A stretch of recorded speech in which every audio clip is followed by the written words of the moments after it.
Hello guys, welcome back to the channel. This will be part 2 of our update video. Mike and I are hopefully finishing the fuel system on the STI today. Let's give you a little update. Mike was working on wiring earlier. We did have to add a relay, so this is kind of a mess. But Mike is working on cleaning it up, so I will show a picture or a video of that when it's done. Will not look like that. Mike is currently in the process of taking out the stock fuel pump hanger that currently has been modified to fit two Walboro 455s? No, 450s. 450s. I don't know my fuel pump numbers clearly. And then this is how we left off the surge tank.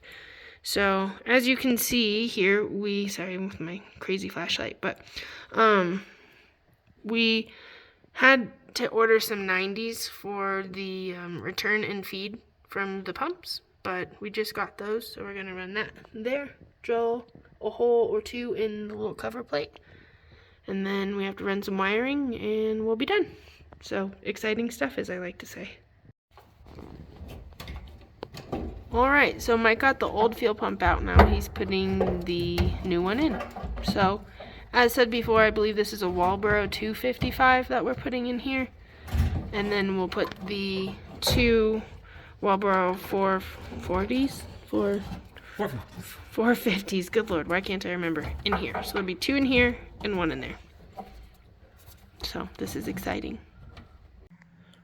Alright, so as promised, here is a quick look at the dual pump assembly that we pulled out of the tank. It obviously worked in a straight line, but like we detailed, under a half a tank, we were definitely getting some fuel starvation on hard right-hand turns. So that is the whole reason we're going with the surge tank. So it comes from TI, Automotive, Walboro, whatever you want to call it. Already configured in this little plastic hanger here with the two hoses going into a Y. In order to fit it through the opening, I did have to kind of hack away at a number of different sections, just because the fuel opening is obviously a little bit smaller than this top hat here. We ended up running one off of the factory wiring, which is controlled by the factory fuel pump controller. Not ideal, as a lot of folks who do that do end up burning out the factory fuel pump controller, so happy to get away from that. And then for the second one, we actually ran wiring through this little bulkhead grommet fitting deal here. It wasn't ideal. As you can tell, the little foam insert by now is pretty chewed up after having to take it on and off a few different times. So, yeah, definitely happy to get back to a more stock-like setup in tank. Just the one pump. Ran off the factory wiring on the factory fuel pump controller. And then I think Ali mentioned we're going to steal one of the 450s out of here and add it to the surge tank, and then we'll be ready to go. Alright, so as you can see, I got it all broken down. It's really pretty cool. Obviously the filter just clips in. This clips onto the housing here and just holds it in. So you just undo that, and then you can pull the pump right out the bottom. I did have quite a bit of trouble with this flexible tubing, and I didn't want to end up breaking the snout off of the fuel pump, so I just went ahead, did a little cut, and that popped right off. And so yeah, now we've got a E85 rated 450 ready to drop in. So I'll go ahead and pull the lid off of the surge tank, and then we will get this one installed. Alright, so went ahead and got both. Let me grab this here and not grab it. Alright, so got both of the 450s in here. Obviously we could run a third, but don't quite need it. We went ahead and wired it up to pump 1 and pump 3. Just to kind of space the wiring out like that. It's probably flying all over the place. Just to space the wiring out real nice. Tuck the two connectors in there. And yeah, now it's ready to go. So we'll drop it back into the surge tank, and then you'll torque the top 9 bolts to 30 inch-pounds. So making progress. Alright, so I don't know if everyone remembers from the last video the spaghetti wiring jumbled mess we had down here. But since then we've actually added a third relay. So all 3 relays are interconnected to each other back here. We've got these 2 here where you can see the blue wires coming out feeding the fuel pump. And then there's a third one hidden back there that actually runs the ethanol gauge and the wideband that's linked to that and so forth. So yeah, went ahead and got them all cleaned up and then got this panel back in place so it looks about 10 million times better. Before, they were kind of hanging low. You can see them running back behind the clutch pedal, but I always felt like I was gonna rip the wires out of the firewall with the clutch pedal, so that's way better. We've got this one left super long for right now. We're gonna run the second fuel pump on a switch for now. Eventually we'll tie that into the link for trigger, but for now we'll just run it off of a switch. And so for wiring, I kind of like wiring, so I just have a few different tools that I use. I use these to cut, these to strip, and then these to crimp. It's a ratcheting one, so as you tighten it, you can kind of redo your grip, and then once you finish it off, it springs back into place. So for the butt connectors that I used, you can see one of them back there. It works really good. I like to use the heat shrink ones because they're kind of clear and you can see in there and make sure your wiring connections are all good. But yeah, pretty happy with how it cleaned up. So we just need to plug the OBD2 port back in and then these switches on the kick panel, and we can put that back in, and the interior is all cleaned up. So happy to see it like this. It was a little stressful for a while. All right, so just about done. This is all of the colorful spaghetti that we removed. So now we've just got these 2 that will go to the power on the surge tank, but it's way too dark to see. So yeah, those we'll show what happens with those because I can't see it right now. And then yeah, all that's left is this this here. Left this super long in case well, for when we add a switch, but leaving it also long will allow me to run it over to the ECU if I want to run it off of the ECU. Or to our delete panel, but I kind of want to put a stereo back in this. Yeah.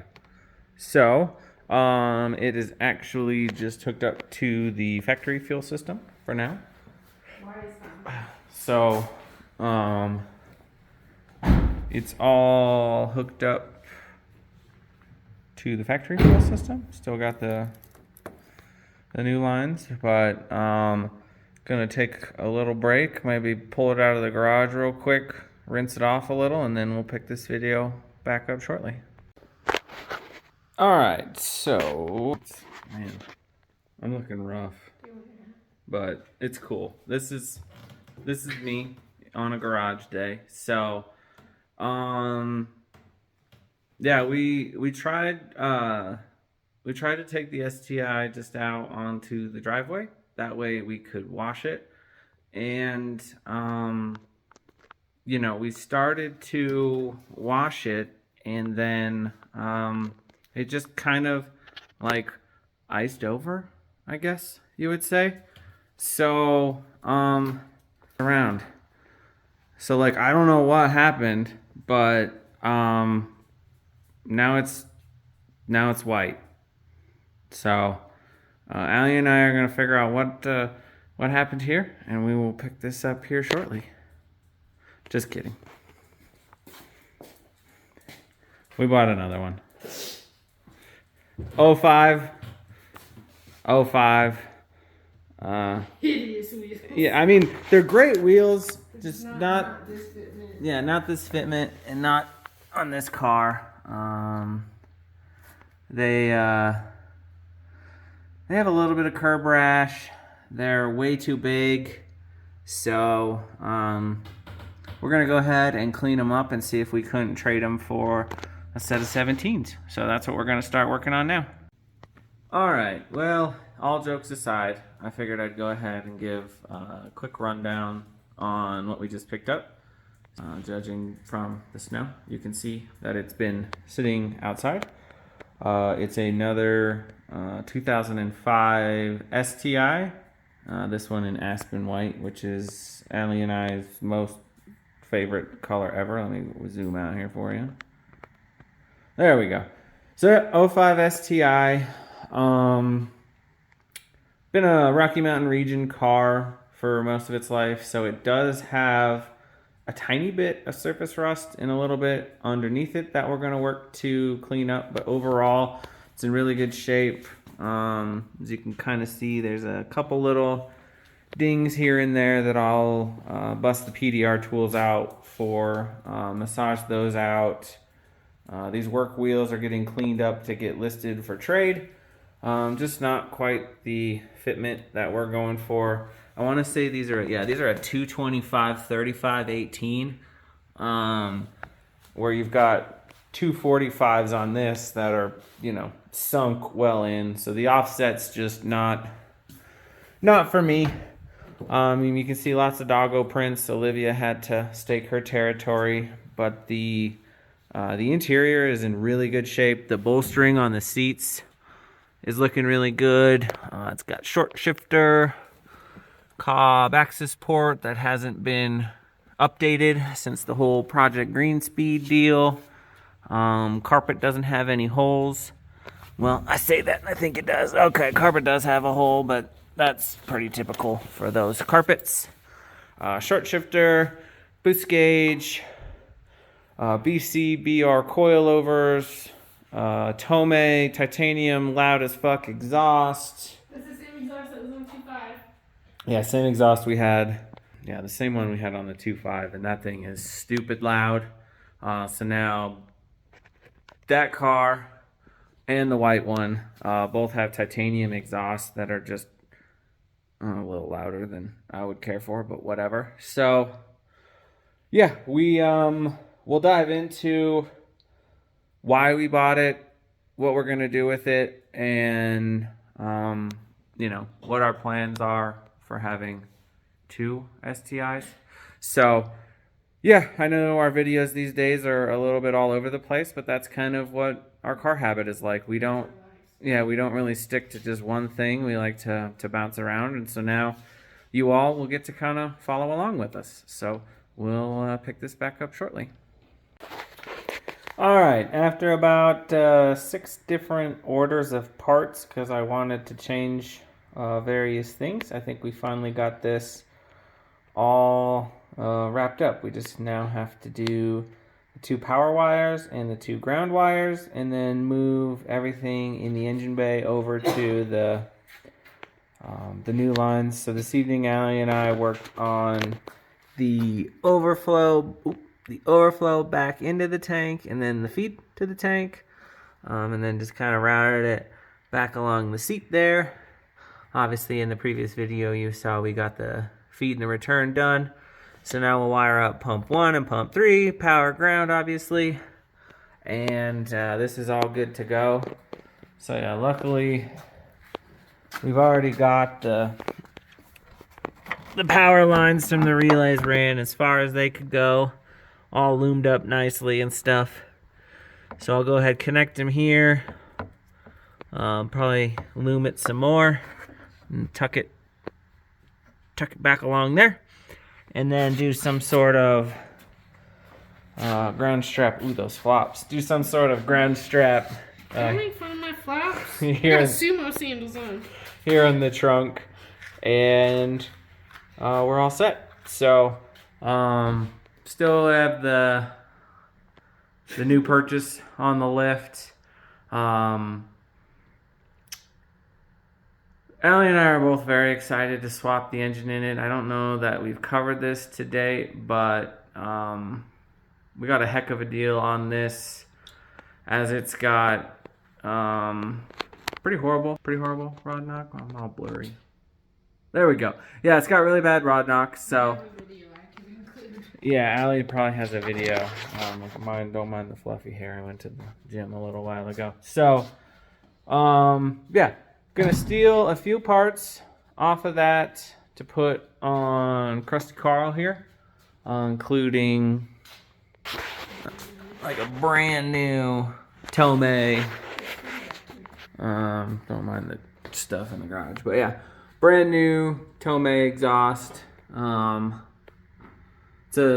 think it's actually a 3.15 inch. I don't know how to say that on camera. Inner diameter, where this one is it necks down to a 2.5 because it's designed for factory downpipes. So I sure the turbo will love the ability to breathe a little bit better. But yeah, so it has rod knock, but luckily we've got a bunch of shit along with a full long block from CRUSTI that runs great. We just pulled it out because we put this closed deck, built head, you know, whatever you want to call it in. So that's basically complete. I did rob a couple of parts off, including the intake manifold. So the plan is pull the intake, fuel rails, TGVs, turbo inlet, etc., all off of that car. Swap the couple of pieces we're missing. I think I stole the coolant sensor, the coolant temp sensor back there from it. I stole this AVCS line from it. I think I can't remember. Oh, I did, and that's that long one. So, yeah, this one actually runs down into the back. So we'll grab that. We'll move the whole intake over because I deleted all of the emissions stuff on this one, and that's going to be a nightmare to put back together. So, yeah, we're both kind of chomping at the bit to do that, but it's better to go ahead, finish this off. All we got to do is shorten this line, put a 90 on it. Previously I had ordered I had ordered 5/16 quick connects for this guy here, and it's a 3/8 quick disconnect. So I've got one for each side now. So I'll run the return wherever it went, the return in, and then we'll shorten this line down, put a 90. Man, I'm all over the place. Shorten this line down, put a 90 on it, hook it up to the ethanol sensor, hook that fuel line up, and we're good to go. As you can see, the fuel filter is still in the engine bay. I didn't win. We ran out of room back there to do it, so I'll have to pull the 6 to 8 out, and then 6 to 8 out, and then we'll just hook it up like so. So, making progress. It's getting late, and it's a weeknight, so I think that'll be where we wrap it up for today. But at least for now, Carl has a Subaru friend in the garage. Little Russ in the garage. This car needs to be washed. We really wish we could have washed it before we pulled it in, but It was like 22 degrees.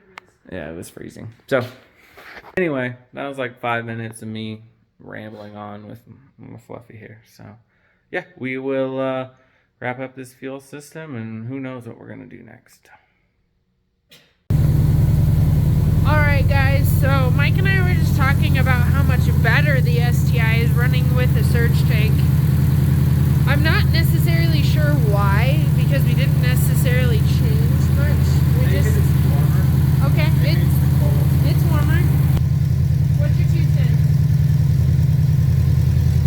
I almost feel like we have an exhaust leak. Oh no, we do have an exhaust leak. Oh yeah. That exhaust gasket between the catback and the downpipe explode. Yeah, we got fuzzy here. But we're gonna stick the exhaust off of CRUSTI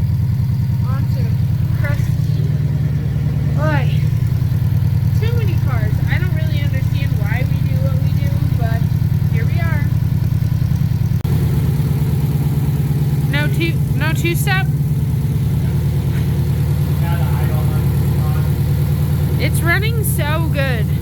So the fuel temp is about 20 to 25 degrees cooler than it was before, just with the surge tank. Well, it is also cold out. I mean, it's cold out. It's like, what, 50 degrees out now? Probably about 50 now, yeah. So, don't mind our trash at the back of the garage.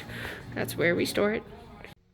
Alright, this video is probably getting pretty long at this point, so we'll go ahead and wrap it there. But, and, you know, got the fuel system all wrapped up. No leaks there.